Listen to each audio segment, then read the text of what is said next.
In Nova Scotia, Premier Tim Houston has said he would ban American companies from bidding on provincial contracts, and would remove all American liquor from stores. He also called Donald Trump a short-sighted man who wields his power just for the sake of it. American booze has also been pulled off shelves in other provinces, including Ontario, Canada's largest province by population. Ontario leader Doug Ford has said he is willing to go further if the tariffs stick, including cutting electricity supply to the U.S. as a last measure. Ford also raised the possibility of slapping a 25% export tariff on electricity that Ontario sends to 1.5 million homes in Minnesota, Michigan, and New York. This is undoubtedly to put pressure on Trump to back down, as such a move would raise costs significantly for impacted Americans. Canadians appear to largely support efforts to fight back.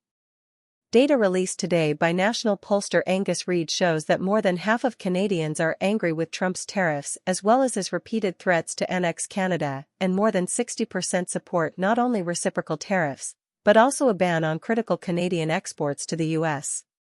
Canadian Prime Minister Justin Trudeau, in his final week in office, has delivered a punchy response to new tariffs imposed by the U.S. on Canadian goods, calling it a dumb thing to do. PM Trudeau described the tariffs as the U.S. launching a trade war against its closest partner and ally, its closest friend. Canada, he said, would be implementing 25% tariffs against $155 billion worth of American goods, starting with tariffs on $30 billion worth of goods immediately. The country also plans to file a legal challenge at the World Trade Organization, WTO, claiming a violation of a free trade agreement that exists with the U.S. Trudeau then spoke directly to the American public, telling them Canada did not want this, accusing President Trump of choosing to put U.S. jobs at risk. Trudeau then said the tariffs were a dumb thing to do and that there was no justification for them.